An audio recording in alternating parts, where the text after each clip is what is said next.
Good afternoon and welcome back, I should say, to the Global Energy Outlook Forum. And we're delighted to kick off the European section of the Around the World in 12 Hours marathon. We've been through Asia, we've been through Europe, or not Europe yet, been through the Middle East.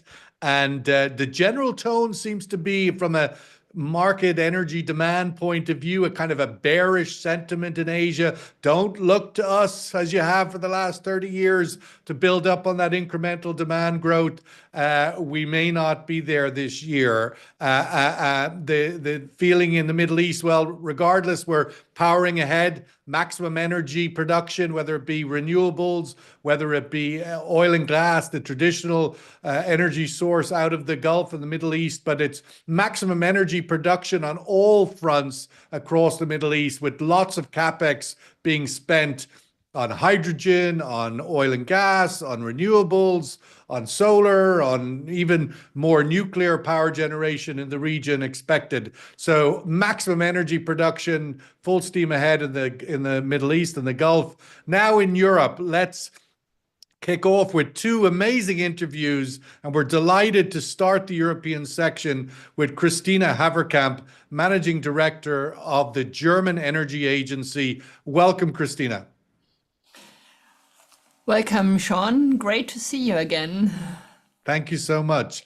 Let's kick off with the inevitable challenge. It's a new year, but the challenge remains the same to Germany, to Europe as a whole, one would think, is how is Germany going to continue to balance between its ambitious decarbonization targets, I mean, dramatic ones, including in recent years phasing out of nuclear power, and coal, and yet energy security has never been more important in the aftermath of Russia's invasion of Ukraine. How does that challenge present itself at the beginning of a rather difficult year for Germany, with elections now only weeks away? Well, I think after Russia stopped its exports through Nord Stream 1, the pipeline to Germany, we had needed to adapt very fast to a completely new situation. And the remedies taken, I'm not talking about short-term remedies now, I'm talking about long-term changes in the strategy. The short-term would be floating regasification, maybe? No, short-term at that time were actually regulations reducing demand, mandatory, like lighting for public buildings, things like that. Right. On the long term, it was quickly decided to accelerate the expansion of renewable energies immediately and strongly, threefold actually. And we have managed to raise our share of renewables in our electricity mix by around about 10 percentage points ever since 2022. So while it was 46% at that time, it's around about 56. Some figures say they are not final yet, even 63% of our electricity mix. Now, of course, renewables, I'm talking basically about wind and an increasing share of solar power, are domestic sources. So that makes us more independent. At the same time, our awareness for energy efficiency has increased.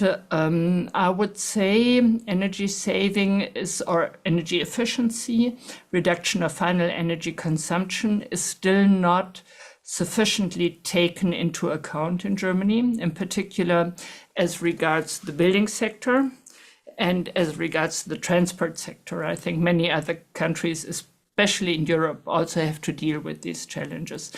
So now this will need to be addressed in the years to come, I'm pretty sure. Then, as you have also mentioned, we have not only stepped out of nuclear power. In April 2023, our last power plants were closed down. We are also about to exit coal-fired power plants, which still have a considerable share in the German electricity mix right now. And what we are planning to do, this is for the, let's say, the present government. I cannot talk for the government that will be elected into power on 23rd of February, of course. But for the present government, it has been clear, and I personally find that quite convincing, that we will need to bridge a carbon neutral future through gas-fired power plants. We need to exit, of course, oil doesn't play a role anymore in Germany. We need to exit coal as soon as possible, and this probably will happen market-driven by 2030 anyhow, due to the European trading system in emissions. And we will have to substitute these capacities by gas-fired power plants, which pretty soon can be converted into green hydrogen-fired power plants. This is something the present government has been working on for the past couple of months, very intensely. And I would expect a new government to have a, let's say, constructive approach to these thoughts, because I'm very sure that the new German government, like the present German government, will continue to pursue carbon neutrality in Germany by 2045. So even though we're seeing so many, if you like, step back from those commitments, we're seeing major energy companies in Europe, BP, Shell, step back from those commitments. Certainly, we're going to see America under Donald Trump step back from those commitments. And Germany, under such duress for energy security, is it in any way a consideration going forward, a recommendation that would the German Energy Agency be advocating that revisiting? We're seeing nuclear power plants being reopened in America, given the unexpected massive surge in demand for AI data centers. No rethinking of that policy. Well, the answer is a clear no. We are not recommending to revisit our decarbonization targets, and we are quite worried about the decarbonization, the climate protection policies of the future American government. We are sure that the majority of Germans, plus all of the, let's say, democratic parties represented in the German parliament, stand firmly behind the target of climate neutrality by 2045, which is a target. Where would nuclear come into that? I mean, nuclear is carbon free. Does it? Well, nuclear has a specific challenge, which is storage. As you might know, European regulations prohibit the export of hazardous nuclear waste. So it would need to be stored in Germany.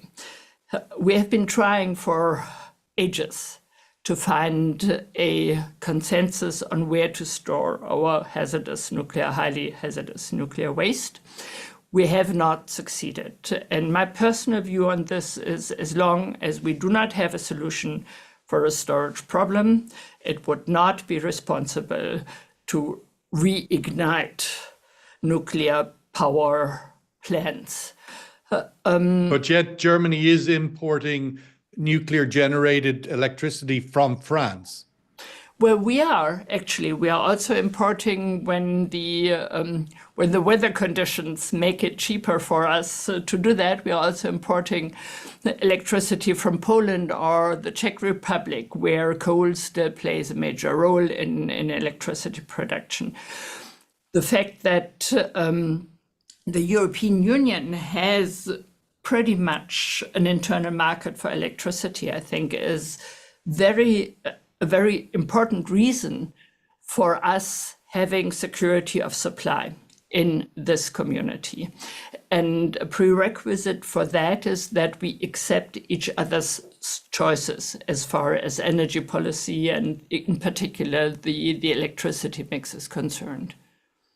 We've seen in recent days the closure of the Russian pipeline, gas pipeline, coming through Ukraine after 30, 40 years.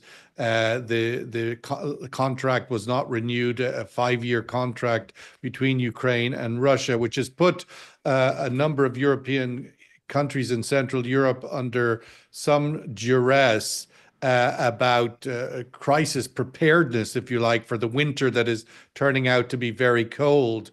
How is Germany prepared for that? We've seen in the last few years that Europe has kind of got away with mild winters.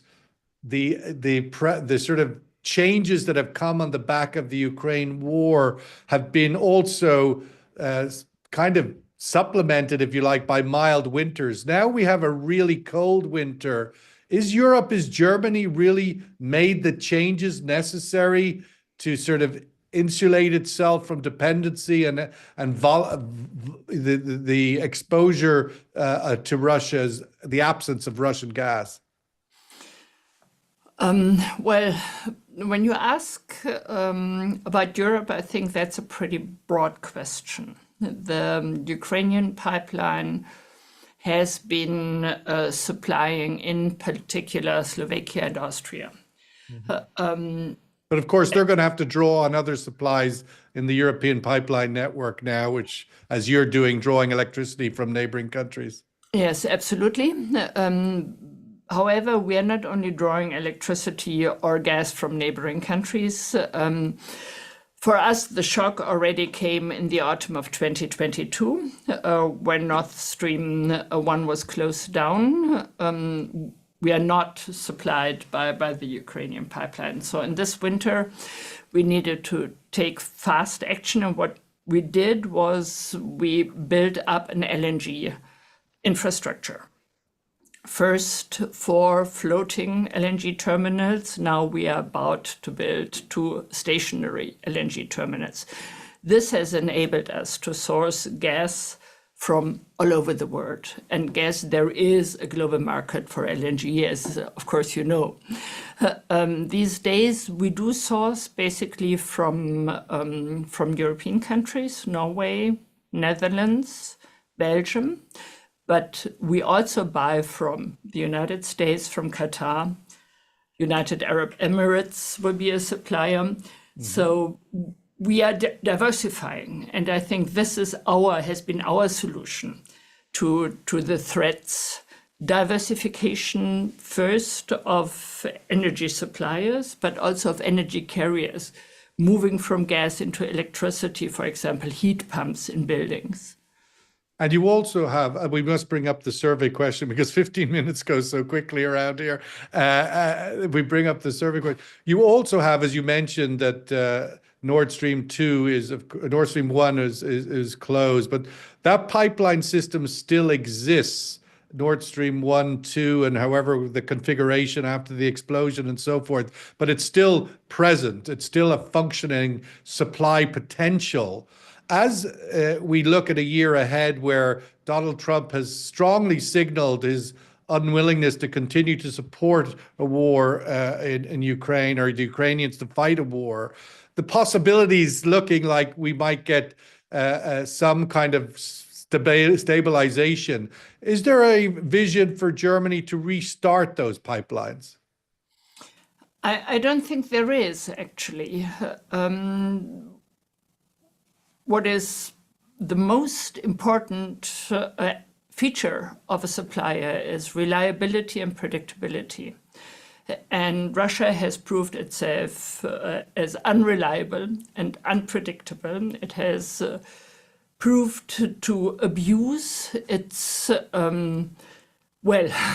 its powers in many ways. But now you're insulated from that in a way because you're diversified. So it would just be one of many options, whereas in the past, it was kind of the only option. Well, of course, the pipeline has a considerable capacity and you can't just run it on drops. So it would basically be either one or the other. Right. And I I don't think it would be, I'm not the one to decide. Of course, yes. It has always been an economic choice, but I would assume that buyers in Germany would not rely on Russia anymore. I suppose it sounds to Even me when like the the embargo Germans. is lifted, by It the way. sounds like well, of course, once there's agreement and there's sanctions are gone, but it does sound like the German industry is still willing to go after reasonably priced energy. You know, nuclear, I don't care as long as it's cheap and available. Coal from Poland, there doesn't seem to be too much concerns around there. We're going to have to wrap it up there, Katrina. It's short. The answer to our survey question, which we'll just end our discussion on, what is the most significant challenge Germany faces in balancing energy security and its energy transition goals?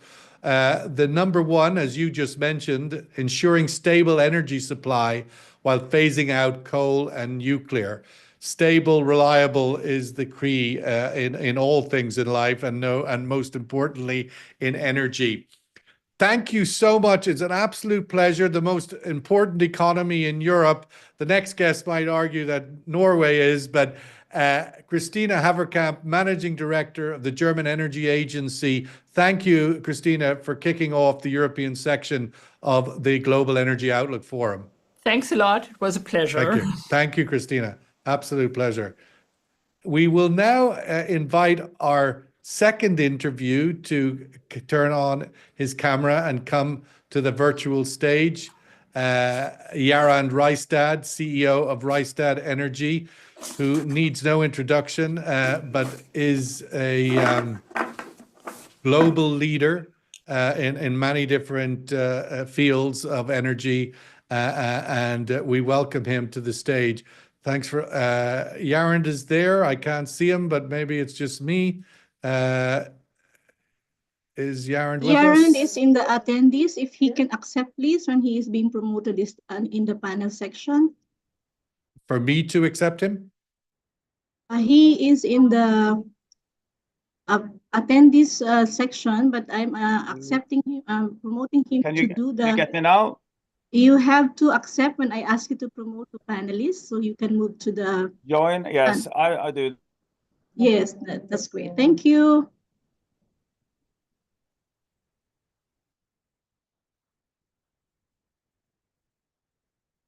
Okay. Jarand is coming. Is that right, Medlin? Yes, he is now, and if he can Yes, open his can you camera. see me now? Yeah, just about. I can certainly see a black box with your name on it, and I would Yeah, imagine. And there's hopefully- Rystad Energy, so we're getting closer. And there he is. Yeah. Boom. Yeah, okay. There I'm we here. have all Good to be three here. in the one. Jarand, thank you so much for joining us. As I was introducing while you're off camera, Jarand Rystad, CEO of Rystad Energy, which is celebrating now into its 21st year, its 20th year That's right. last year, and an incredible advancement across the world as one of the leading research houses in the broad spectrum of the energy space, and no better person to talk to, I think, about the nexus of global energy security versus global energy transition, which we have put in our headline. The versus indicates it's like a football match, one versus the other, rather than the sort of more favorable and energy security and energy transition. But I'm seeing things a little bit these days. It seems to me that there is a versus going on. There's a bit of a competition. It felt like that last year. So I wanted to kick off with Jarand on sort of balancing these priorities. How do you see the year ahead where the energy transition transition and energy security can coexist, with Donald Trump coming back, sort of taking a sledgehammer to energy transition? We see BP and major European energy companies kind of backing away. Your thoughts on the outlook for the year ahead of these two major pieces of energy policy coexisting? Yeah. Okay, let me then first take actually a short step back to see this in a broader context. Because when I started the company 20 years ago, also the World Energy Council formulated what was called the energy trilemma. because at that time you had to choose between energy security, which for very many countries was their domestic coal, or energy affordability, which for many countries was importing oil and gas, or energy sustainability, which was very much to invest in renewables, but was by far much more expensive than the other sources. So it was really a dilemma or a trilemma. You had to choose between this, and you couldn't achieve everything in one go. However, as the market has evolved over the last 20 years, suddenly now renewables, many places, not all places, but onshore wind in combination with solar, in combination with batteries, is under domestic control. So it's more secure. You are not depending on a market with supply shocks, and also it's of course sustainable and still with some acreage conflicts, etc. And it is the most affordable, as I mentioned. So you actually achieve everything in one go. And for example, the World Energy Council that has introduced this concept and followed this concept, they're now every year scoring the countries that are on top of this list in terms of balancing these three elements. And we see that all the companies on the top of this list, which is countries, I mean, like Finland, Denmark, Sweden, Switzerland, and for example, Germany and Spain, they are the countries that has invested the most in actually the energy transition. So it's very much aligned with that. So what used to be a dilemma or a trilemma, it's now actually almost an outdated concept. They're getting this more into one go. But of course, the issue for many countries is that these investments are upfront investments. You need to mobilize a lot of capital, and then you can draw on these benefits. I mean, the one thing we did see last year was the kind of reaction against the voters kind of pushed back. I mean, that you would think that such thing would make it onto the front or the top of the list of things that voters would vote on. But it did feel like globally that was a pushback against the energy transition cost. The wind doesn't blow all the time. The sun doesn't work all the time. Whatever the narrative that one wants to spin, and Europe left kind of holding this energy transition fragile baby while the rest of the world powers on with the full fossil fuel or whatever gets the full bang for the buck at the lowest cost. Your thoughts looking forward to the year ahead? Does this trend continue? Will German election results deliver the same thing, a pushback against a transition? And this year we could see an even weaker journey for the transition? Yes, I think you're right that in terms of the rhetorics, the anti-ESG, the anti-climate change. Even DEI is now a bad word. Has become much stronger. But if you look clinically about what is happening in the world, it's the price decline and the implementation of new solar, wind, and batteries are faster than any forecasts. So it's actually going much quicker, especially on the electricity side. And if you look still on the political balance in the Euro Parliament, for example, still the, what should I say, green transition, skeptical movements are still only at most 25% of the parliament, and a lot of the policies has not been reversed. It's been a lot of noise, it's been a lot of talk about this, but it's not really been a big shift in the actual policies. Of course, you have now what will happen in the United States. Will Trump reverse all the elements of the Inflation Reduction Act, for example, that was used to promote the green shift in the US? And I have actually three reasons why I think it will not happen. One is that it's a tax relief, and Republicans and Trump, they like tax reliefs. And by the way, George W. Bush invented it. Point two, it is to stop China's influence on the supply chain in America, and that is also welcomed by the Republicans. And point three, the solar belt and the wind belt happen to be also the Republican states. So they are benefiting a lot from all the support to the states. So the senators will be very skeptical, I think, to turn off this source of federal supply. So those three elements, I think, is even stronger than that the Republicans are not really very positive to the green shift. So I think on the balance, and also you see economy is actually driving a lot of these transitions, like in Texas. Without, we see that Texas is growing much faster than California, even on terms of growth of, for example, renewables. And what about China? I mean, the China sort of is having a, let's say, no longer the bionic growth of the previous decades, no longer the sort of source of significant incremental demand growth on oil and so forth. How does that affect this global equation, energy transition, energy security? Very interesting year that we're going into. I was recently, just 4 weeks ago, in China and discussed this with all the key institutes, etc. They're very much on the ground observing what is happening. And it was a consensus there that oil consumption in China is peaking as we speak. Diesel has already peaked some years back. Gasoline is probably peaking this year. And but naphtha and propane, etc., for petrochemicals is still growing for a few years. So on balance, we are at the plateau phase, and so China is changing the role from being the motor in the global supply growth, demand growth of oil, to become actually not increasing net importer, because or net import will not increase, it will actually decline, because domestic production is actually growing in China. So the combination of that is really a big shift to the global energy markets, that China is no longer going to drive the demand growth. And we are also looking at the supply side. We are seeing a lot of new supply coming in the oil market. Brazil is ramping up all their FPSOs. Canada is growing with much more pipelines, allowing them to export more.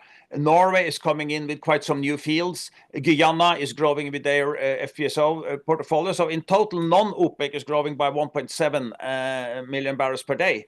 And OPEC had this ambition to bring back 2 million barrels of volumes, which I think... Now, what do you think the outlook for that is this year? Yeah, I think difficult. The hope to bring back these volumes before the driving season and the summer, I think that is not likely to happen, because that will create a lot of downward pressure on the oil price, which is not welcome by the OPEC countries. So I think basically the cuts need to be maintained. What about the industry responding to Trump's sort of, to use the phrase, drill, baby, drill, or essentially removing regulatory hurdles, making it much more attractive for American oil and gas producers? Yeah. Do you expect them to respond to that? Honestly, not very much, because they already have a successful strategy of capital discipline, yielding a lot of money back to the investors. And also they see that they could crash the oil market to do the same what they did in 2014, just drill, baby, drill. And suddenly the OPEC started a volume war, or they didn't accept to lose more market shares. So I think they will hold back. So of course, for the gasoline prices to the end users, that could be a benefit, and that could be something Trump could push for. But for the oil producers, this is not really what they are looking for. So even if, of course, they can ease the cost and ease the process at some places, but we're actually seeing that this general approach to make it more easy to get concessions, etc., it's also benefiting actually renewable developments. So maybe the effect will be even more boost of renewables, because that is very economical. Well, we saw the earlier generation of the climate challenge when the Kyoto Protocol was presented. While the US government never ratified it, America was the first country to comply with it, just because of market forces. Let's get the survey question. I didn't get a chance to press a button here. I don't know if it's still available or not. I wanted to get Jarand just to, there is the answer. Okay. What is the biggest challenge in balancing global energy security with the energy transition? The most popular answer in this option was ensuring stable energy access amidst geopolitical tensions and volatile markets. I wanted just to close out quickly, Jarand, and get your opinion. If indeed there is some kind of settlement of the war in Ukraine, which seems possible, it's certainly the new Trump administration indicating that. What's your thoughts of the return of Europe's relationship with Russia as a major energy supplier? I think it will be ice cold for at least 7 years. If you study the history of the relationship between Russia and Europe, for every time it's been a very aggressive action from Russia, like we have seen in the 57 in Hungary, in 68 in Prague, etc. It takes 7 years to repair the relation. So I think nothing will happen until we are in the 2030s, and then maybe with the new management, with the new policies, the cooperation could start again. But I think now the confidence is lost.